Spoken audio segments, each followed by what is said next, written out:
कभी कभी नौजवानों की जिंदगी में कठिनाई आती है। सुबह अगर किसी क्रिकेटर की अखबार में फोटो देख ली, उसकी बड़ी वाहवाही हुई देख ली, तो मन करता है यार क्रिकेटर बनना अच्छा होगा। दोपहर को किसी टीवी चैनल पर किसी फिल्मी कलाकार का नाम रोशन दिखता रहे तो मन करता नहीं यार ये अच्छा है। शाम को किसी डॉक्टर ने बहुत अच्छा काम किया है देख लिया तो मन करता है यार ये अच्छा है। यानी कई नौजवान मिलेंगे आपको, हफ्ते में 3 नई नई योजनाएं बताएंगे और आप भी परेशान हो गए। यार पिछले हफ्ते तो कह रहा था कि मुझे बिजनेसमैन बनना है और इस हफ्ते कह रहा है नहीं मुझे तो पॉलिटिशियन बनना है। मित्रों, ज्यादातर लोग ऐसे हैं जिनकी इच्छाएं रोज जन्म लेती हैं और ज्यादातर इच्छाओं का बाल मृत्यु हो जाता है। मित्रों, ऐसी क्या इच्छा होती है जिसका बाल मृत्यु हो जाए? कुछ लोगों की तो इच्छा ऐसी होती है जिसका गर्भ धारण ही नहीं होता।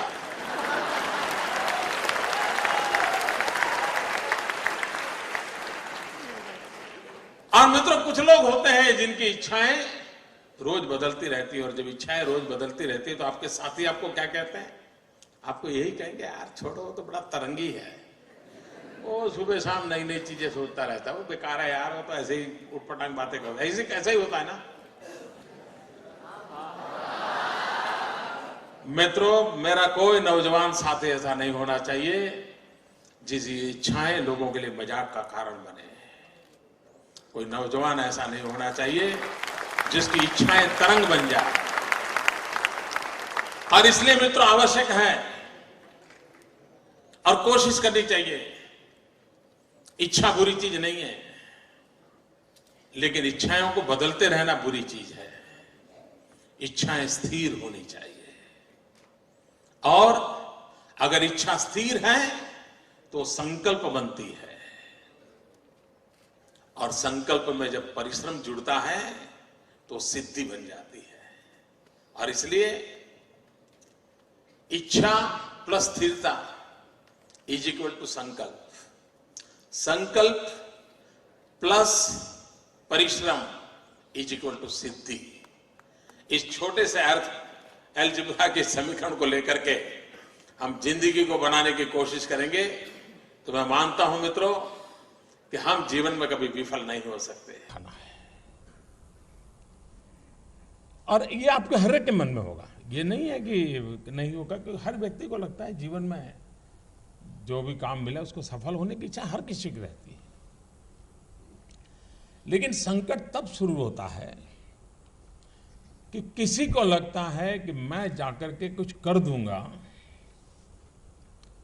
तो ज्यादातर लोगों की कैरियर का प्रारंभ संघर्ष में उलझ जाता है।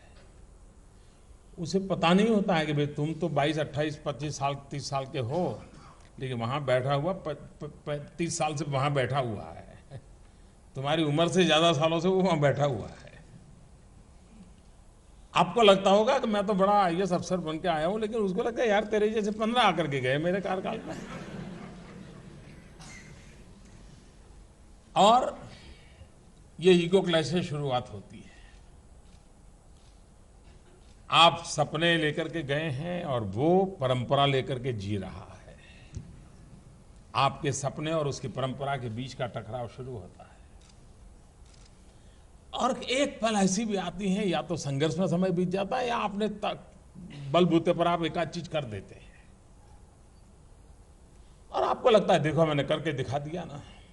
यहां बैठे हुए ऐसे सबको अनुभव आ चुका होगा, आप उनसे बात करेंगे तो पता चलेगा। क्या ये आवश्यक नहीं है कि हम वहां जाकर के, क्योंकि आपके जीवन में 10 साल से अधिक समय नहीं है काम करने का, या मान के चलिए 10 साल से अधिक समय नहीं है। जो कुछ भी नया कर पाओगे, जो कुछ भी नया सीख पाओगे, जो भी प्रयोग करोगे वो 10 साल का ही हिस्सा आपके पास है। बाकी तो आप हैं, फाइल हैं और कुछ नहीं है। लेकिन ये 10 साल वो नहीं है। आप ये 10 साल फाइल नहीं लाइफ से जुड़ते हैं और इसलिए ये 10 साल का जो मैक्सिमम उपयोग करेगा उसका फाउंडेशन इतना मजबूत होगा कि बाकी के 20-25 साल वो बहुत कंट्रीब्यूट कर पाएगा। अगर वो धरती की चीजों से रसकस लेकर के नहीं आया, क्योंकि समय बीतते इस पाइपलाइन में आया है तो उस स्टेशन पे पहुंचना ही पहुंचना है उसको, वो खुद भी एक बार बोझ बन जाता है। फिर लगता है भाई जब क्या करे, 20 साल पुराना अफसर है, कहाँ रखोगे, चलो यार उस डिपार्टमेंट में डाल दो। अब वो जाने और डिपार्टमेंट का नसीब जाने। लेकिन अगर हम एक कर करते आए हैं, सीख करके आए हैं, जी जान से जुट गए हैं, आप देखिए आपकी इतनी ताकत होगी चीजों को जानने की, समझने की, उसको हैंडल करने की, क्योंकि आपने खुद ने किया होगा। कभी कभार एक्सपीरियंस बहुत बड़ी ताकत रखते हैं। मुझे एक मुख्यमंत्री ने एक बार घटना सुनाई थी। वे अपने करियर में बहुत सामान्य एक जीवन से निकले थे। वो भी पुलिस डिपार्टमेंट में छोटी नौकरी करते करते वो आए थे। अब वो व्यक्तित्व में काफ़ी कुछ था तो वो मुख्यमंत्री बने। उनके मुख्यमंत्री काल में एक बहुत बड़े दिग्गज नेता के बेटे का किडनैपिंग हुआ। अब बड़ा टेंशन पैदा हो गया, क्योंकि वो जिसके बेटे का किडनैपिंग हुआ था वो दूसरे दल के थे, ये सब मुख्यमंत्री थे वो तीसरे दल के थे। और मीडिया को तो फिर मौज ही थी। तो लेकिन उन्होंने सारी मशीनरी को मोबिलाइज किया। उन्होंने एक सूचना दी, वो बड़ा इंटरेस्टिंग था। उन्होंने अपने इंटेलिजेंस वालों को कहा कि भाई तुम जरा देखो, दूध बेचने वालों को जरा मिलो और देखिए कहाँ पर अचानक दूध की मांग बढ़ी है। पहले 500 ग्राम लेते थे, अब 2 लीटर ले रहे हैं, कहाँ है जरा देखो। उन्होंने आइडेंटिफाई किया कुछ थे जहाँ पर अचानक दूध ज़्यादा लिया जा रहा था। उन्होंने कहा उसको ज़रा मॉनिटरिंग करो। और सरप्राइजिंगली ये किडनैप कर करके जो लोग थे जिस जगह पर ठहरे थे वहीं पर दूध खरीदा जाता था 2-3 लीटर अचानक। उस एक बात को लेकर के उन्होंने पूरा अपना जो बचपन का, जवानी का जो पुलिसिंग का अनुभव था वो मुख्यमंत्री बनने के बाद काम में लगाया। और जो पूरा डिपार्टमेंट के दिमाग में नहीं बैठ रहा था उनके दिमाग में, और वो किडनैप करने वाले सारे धरे पकड़े गए और बच्चे को निकाल करके ले आए और एक बहुत बड़े संकट से बाहर आ गए। ये क्यों हुआ? तो अपने जीवन के प्रारंभिक कार्यकाल में किए हुए, आपके जीवन में आप उस अवस्था में है, उस अवस्था में इतना पसीना बहाना चाहिए, इतना पसीना बहाना चाहिए, साथियों को लगना चाहिए कि यार ये एक बड़ा अफसर ऐसा है, खुद मेहनत करता है, तो और औरों को कभी कहना नहीं पड़ता है, तो सब लोग दौड़ते हैं। आप अगर बोर्ड लगाओगे एक समय पर ऑफिस आना चाहिए, उसकी उतनी ताकत नहीं है कि आप समय के पहले 5 मिनट पहुंच जाए, उसकी ताकत है। आप अफसरों को कहें कि भाई सप्ताह में 1 दिन दौरा करना चाहिए, रात को गांव में रुकना चाहिए, 2 दिन रुकना चाहिए, उतनी ताकत नहीं है कि जब तक हम जाकर के रुके। हमारे पूर्वजों ने जो व्यवस्थाएं विकसित की होगी वो निकम्मी नहीं होगी, ये मान के चलिए। उसके पीछे कोई न कोई लॉजिक होंगे, कोई न कोई कारण होंगे। मूलभूत बातों का अपना सामर्थ्य होता है। हम उसको रिलीजियसली फॉलो कर सकते हैं क्या? रिलीजियसली हम फॉलो करें, लेकिन हमारी बुद्धि शक्ति को उसमें जोड़ करके उसमें से आउटकम की दिशा में हम प्रयास करें। और अगर ये हम करेंगे तो हमें लगेगा कि हम सचमुच में परिणाम ला सकते हैं। एक बार गांधी विचार से प्रेरित जीवन जीने वाले आचार्य विनोबा के निकट साथी दादा धर्माधिकारी, उनको एक नौजवान मिलने गया। उन्होंने अपनी किताब में बड़ा अच्छा वर्णन किया। वो नौजवान किसी परिचित की चिट्ठी लेकर के गया था और दादा धर्माधिकारी को कहने लगा कि दादा मुझे कोई नौकरी चाहिए, मुझे कोई काम चाहिए। तो दादा ने उसको पूछा, बताओ भाई तुम्हारा नाम क्या है, तुम्हारा अपना परिचय बताओ। तो उसने अपना नाम बताया, फिर कहा मैं इतना डबल ग्रेजुएट हूँ, मेरी ये पढ़ाई वढ़ाई हुई है। फिर उन्होंने पूछा, अच्छा तुम्हारा डबल ग्रेजुएट हो, अच्छा तुम्हें क्या आता है? तो तो उसने कहा मैं डबल ग्रेजुएट हूं। उन्होंने कहा वो तो बराबर है, वो तुम्हारी पढ़ाई है, तुम्हें क्या आता है? तो बोले नहीं नहीं मैं डबल ग्रेजुएट हूं। तो उन्होंने फिर से पूछा, अरे भाई तुम डबल ग्रेजुएट हो, लेकिन मैं तुम्हें पूछना चाहता हूं तुम्हें आता क्या है? तो फिर से वो बोला, अरे दादा मैं डबल ग्रेजुएट हूं, मुझे नौकरी चाहिए। तो दादा ने कहा बराबर ठीक है, तुम्हें गाड़ी चलाना आता है? तो बोले नहीं। तुम्हें टाइप करना आता है? उस समय कंप्यूटर नहीं था। तो बोले टाइपराइटर भी मुझे नहीं चलाना आता। अच्छा तुम्हें स्विमिंग आता है? बोले वो भी नहीं आता है। तुम्हें ड्राइविंग आता है? बोले ड्राइविंग भी नहीं आता है। तुम्हें खाना पकाना आता है? बोले खाना पकाना भी नहीं आता है। तो तुम्हें बगीचे में कोई काम करना आता है? बोले वो भी नहीं आता है। दादा धर्माधिकारी ने बड़े मजाक के लहजे से इस सारी घटना को लिखा है। भाइयों बहनों, डिग्रियां कितनी ही क्यों ना हो, लेकिन एम्प्लॉयबिलिटी तब बढ़ती है जब हमारे पास स्किल हो।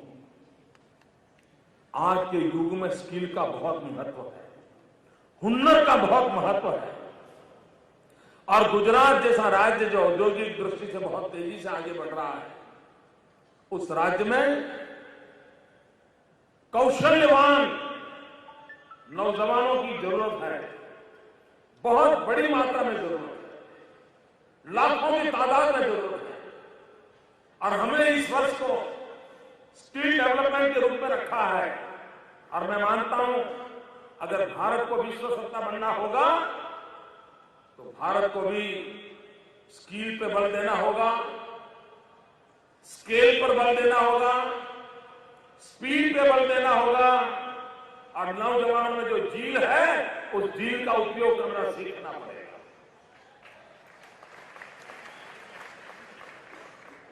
भाइयों बहनों, इस बात को ध्यान में रखते हुए आज हमारे लेबर डिपार्टमेंट के माध्यम से वजू भाई के नेतृत्व में इस काम को हम कर रहे हैं। लेकिन इसमें प्रोफेशनलिज्म आए, स्पेशल फोकस हो, और इसलिए हमने स्किल डेवलपमेंट का एक नया कॉर्पोरेशन बनाने का निर्णय किया है। मित्रों, आप गरीब हैं, अमीर हैं, इन चीजों की चिंता छोड़ दो दोस्तों। एक बात की जरूरत होती है, आपका आप पर भरोसा होना चाहिए।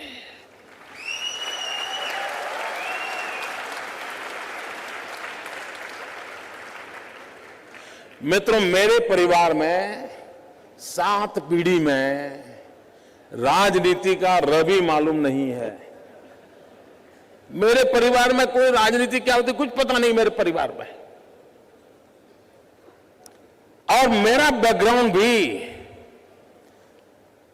बिल्कुल सामान्य गरीब परिवार का है। आप में से बहुत कम लोगों को मालूम होगा, मैंने पहली बार अभी 2 दिन पहले दिल्ली में आया था तो पहली बार अपने मुंह से मैं बोला था, मित्रों मैं बचपन में रेल के डिब्बे में चाय बेचता था।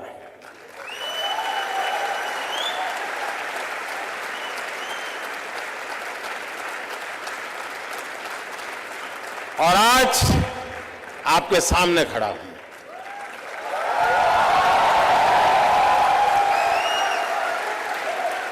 और इसलिए दोस्तों, आप ये चिंता छोड़ दीजिए आपका बैकग्राउंड क्या है।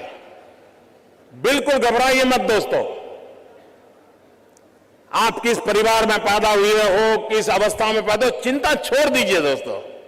अगर आपके दिल में समाज के लिए, देश के लिए करने की आग है, निकल पड़िए दोस्तों, रास्ता अपने आप मिल जाएगा।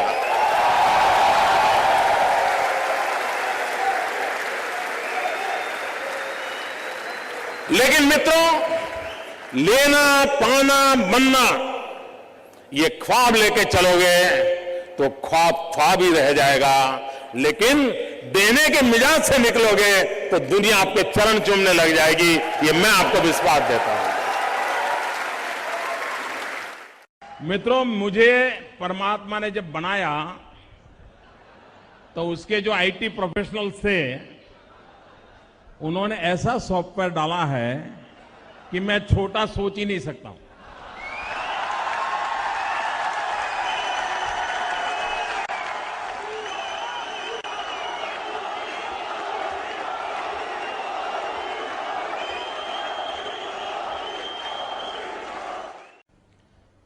कि पिछले 10 साल से मोदी पर इतने जुल्म किए, लेकिन ये किस मिट्टी का बना हुआ है, इसको कुछ होता नहीं।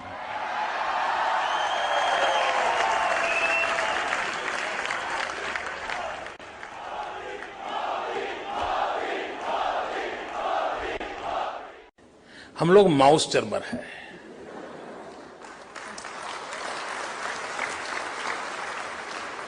और मित्रों, आज मेरे हिंदुस्तान का नौजवान कंप्यूटर के माउस पे हाथ रख करके पूरी दुनिया को डुलाने की ताकत रखता है। ये ताकत मेरे देश में है। ये ताकत मेरे देश के नौजवान में है। मित्र, पूरी उंगली के भरोसे पूरे विश्व के अंदर हिंदुस्तान की पहचान बनाने का काम ये मेरे देश के 20-22 साल के नौजवानों ने किया है। इस देश के किसी नेता ने नहीं किया है। मित्र, 21वीं सदी बनाने का सामर्थ्य है तो हमारे युवाओं में है। हम भाग्यवान हैं, इस सदी में हमारे पास विश्व के सर्वाधिक नौजवानों की फौज वाला ये हिंदुस्तान है। ये हमारी दूसरी ताकत है। वैल्यू एडिशन कैसे करें, और वैल्यू एडिशन की दिशा पर हमने बल देने का प्रयास किया है। मित्रों, एक अभी हम टेक्सटाइल पॉलिसी लाए हैं, और मेरा टेक्सटाइल पॉलिसी का मेरा मतलब यह है कि मैं नहीं चाहता हूं कि मेरा कॉटन ग्रोवर अपना कॉटन बेचने के लिए दर दर भटकता रहे। और इसलिए मेरी एक 5 फॉर्मूला है, farm to fibre, fibre to fabric, fabric to fashion, fashion to foreign. जहां कॉटन होगा वहीं धागा बनेगा, जहां धागा है वहीं कपड़ा बनेगा, जहां कपड़ा है वहीं रेडीमेड गारमेंट बनेगा, और वहीं से उसको दुनिया में एक्सपोर्ट करूंगा और मेरे किसान की इनकम बढ़ेगी। Outlay, outcome and social audit, ये हमारे शासकीय जीवन में हमें इंडक करना अनिवार्य हो गया है। तब जाकर के फैसला सही था या नहीं, सचमुच में लोगों के उपयोग के लिए था कि नहीं, यह हम कर सकते हैं। ट्रांसपेरेंसी पर बल है। इसका मतलब कि हिंदुस्तान के नौजवान का मिजाज ये गफलेबाजी को सहन करने को तैयार नहीं है।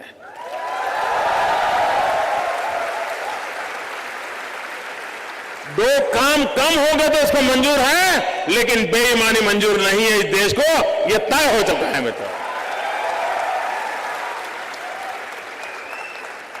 मित्रों, टेक्नोलॉजी भी ट्रांसपेरेंसी में बहुत मदद कर सकती है। मैं आपको एक उदाहरण दूं। गुजरात और महाराष्ट्र, जिस हाईवे पर गुजरात का चेक पोस्ट है, उसी हाईवे पर 2 किलोमीटर दूर महाराष्ट्र का चेक पोस्ट है। जो व्हीकल गुजरात के चेक पोस्ट से गुजरता है, वही व्हीकल महाराष्ट्र के चेक पोस्ट से भी गुजरता है। जितना रेट गुजरात का है टैक्स, उतना ही टैक्स महाराष्ट्र का है। लेकिन गुजरात की इनकम गत 2-3 साल में महाराष्ट्र से उस चेक पोस्ट पर 600 करोड़ रुपया ज्यादा है।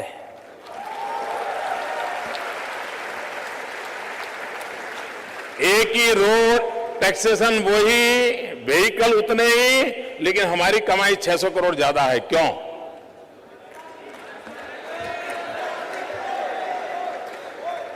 मित्रों, हमने टेक्नोलॉजी का उपयोग किया है। मित्रों, मेरी पहचान तो है हिंदुत्ववादी की।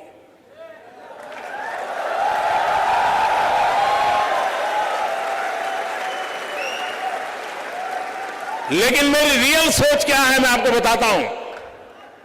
मैंने मेरे राज्य में बड़े हिम्मत के साथ एक बात कही है और लगातार कहता हूं। जो मेरी छवि है वो ये हिम्मत नहीं कर सकता है, लेकिन मैं करता हूं। मैं कहता हूं, पहले शौचालय फिर देवालय।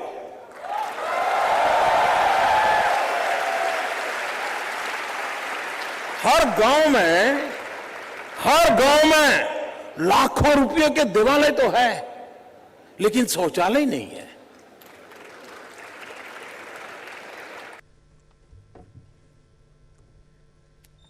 आज सैटरडे है। सरकार का स्वभाव छुट्टी का होता है।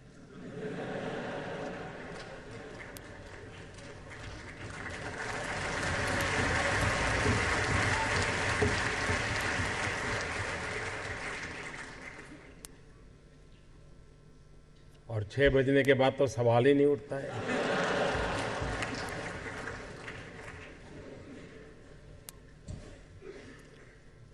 अगर कोई आपको पूछे फर्क क्या है तो फर्क यही है।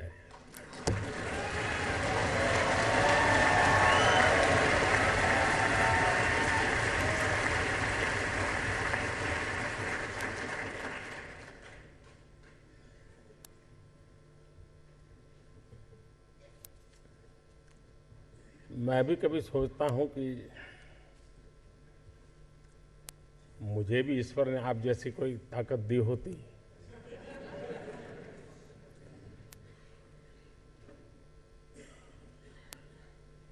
जब रितेश को सुन रहा था तो मुझे विचार आ रहा था कि एक चाय बेचने वाले ने होटल चेन का विचार क्यों नहीं किया।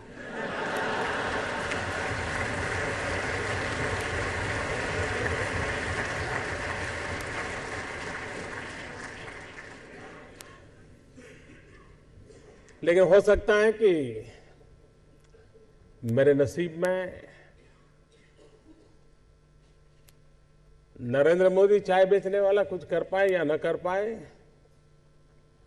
लेकिन देश के करोड़ों नौजवान कुछ कर पाए, ये उम्मीद तो मेरे दिल में भरी पड़ी है।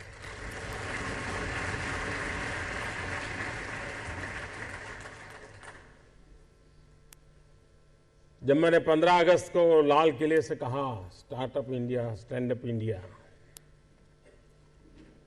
तो ऐसे ही हवा के झोंके की तरह बात आई और चली गई, कहीं रजिस्टर ही नहीं हुई।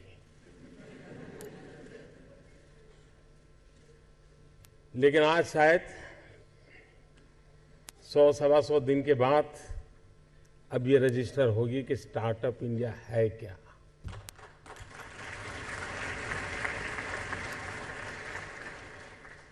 Seeing is believing. आज देश भर के आईआईटीज में भी नौजवान आपको देख रहे हैं। देश के कई स्थानों पर युवा इस कार्यक्रम को सुबह से बैठ करके वे भी आपके साथ हिस्सेदार हैं।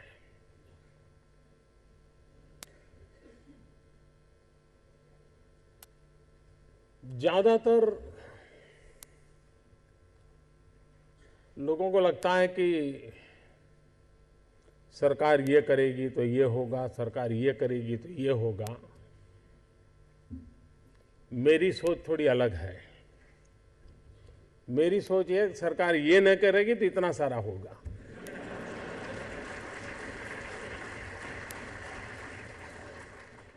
और इसलिए आज आप सबको इसलिए इकट्ठा किया है कि आप हमें बताइए हमें क्या क्या नहीं करना है। 70 साल तक बहुत कुछ किया हमने।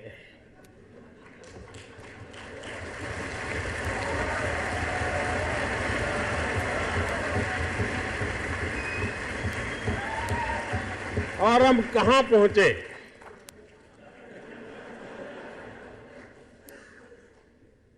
और मैं कहता हूं कि एक बार हम न करने का निर्णय करें तो ये लोग 10 साल में देश को कहां से कहां पहुंचा सकते हैं।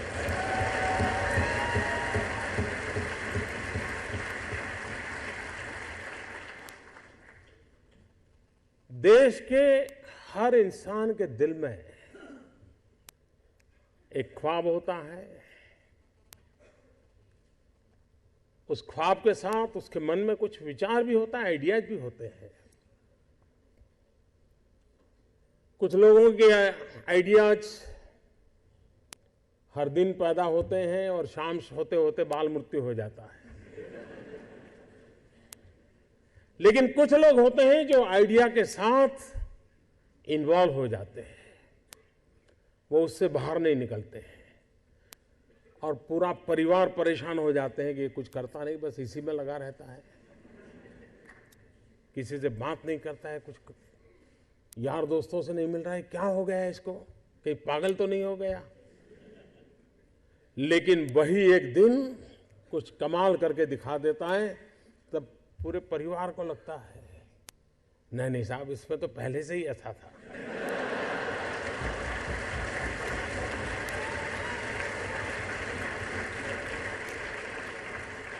आप में से सबके जीवन में एक अनुभव आया होगा,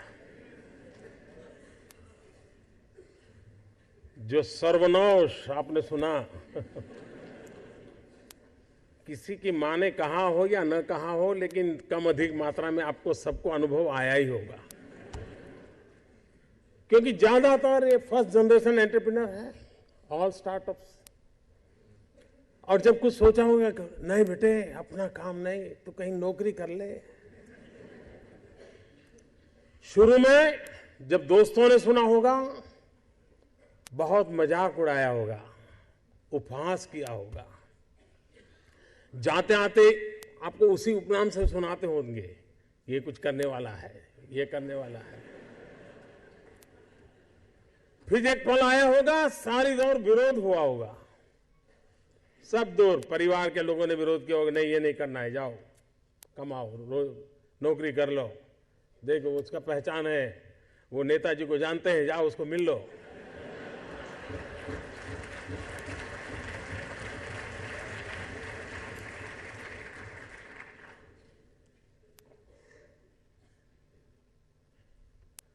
उस विरोध के बावजूद भी जो टिके होंगे, आज सब लोग कहते होंगे कि यार इसने तो कमाल कर दी, कुछ ऐसा मुझे भी करना है। हर किसी के स्टार्टअप की जिंदगी की यही कहानी है। एक भीतर से एक ऊर्जा होती है, भीतर में एक सपने होते हैं, उसके साथ खप जाने का इरादा होता है, तब जाकर के परिस्थितियां पलटती है। और दुनिया में हर किसी ने यही किया होगा। कभी आज हम सोचें कि 1423 आई थिंक 1423 कोलंबस जब निकला होगा, क्या मिलने वाला था?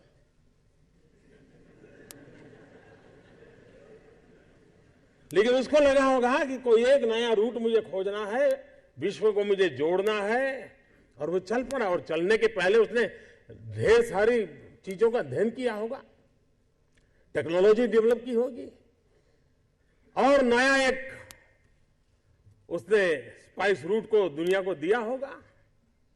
आज जो स्पेस में काम कर रहे हैं, शुरू जब हुआ होगा तब लोग मजाक उड़ाते होंगे, यार ये क्या कर रहे हैं। हर चीज की कहीं शुरुआत होती है, तो जो करता है उसी को दिखता है क्या होने वाला है, औरों को वही दिखता है कि ये पागल है। और इसलिए जिन्होंने ये सफलता पाई है, वे सिर्फ एंटरप्रेन्योर नहीं है, एक प्रकार से एडवेंचर उनकी प्रकृति का हिस्सा है, तब जाकर के होता है। स्टार्टर की सक्सेस सिर्फ एंटरप्रेन्योरशिप क्वालिटी से नहीं है, रिस्क टेकिंग कैपेसिटी, एडवेंचर करने का इरादा, ये उसके साथ जुड़ता है। और तब जाकर के हम दुनिया को कुछ दे सकते हैं। स्टार्टअप, मैं कल एडम से बात कर रहा था, तो बड़ा इंटरेस्टिंग है, उसको मिलने जैसा है। उसको हिंदुस्तान की स्पिरिचुअल दुनिया में बड़ा इंटरेस्ट है। लेकिन उसने मुझे एक बात अच्छी बताई। वो कह रहा है जो पैसे कमाने के इरादे से आता है, वो कभी स्टार्टअप कर ही नहीं सकता है।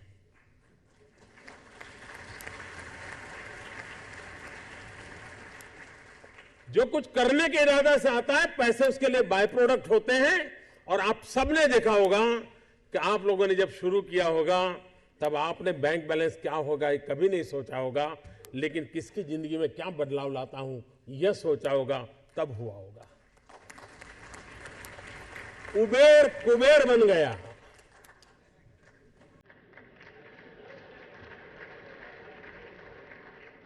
हमारे यहां कुबेर भंडारी होते थे ना पहले। मानिए मानता हूं उसने पहले सोचा होगा, उसने पहले यही सोचा होगा कि भाई ये लोगों की समस्या का मैं समाधान कैसे करूं, सस्ते में कैसे करूं, और उसमें से एक व्यवस्था विकसित हो गई। जब स्टार्टअप की चर्चा होती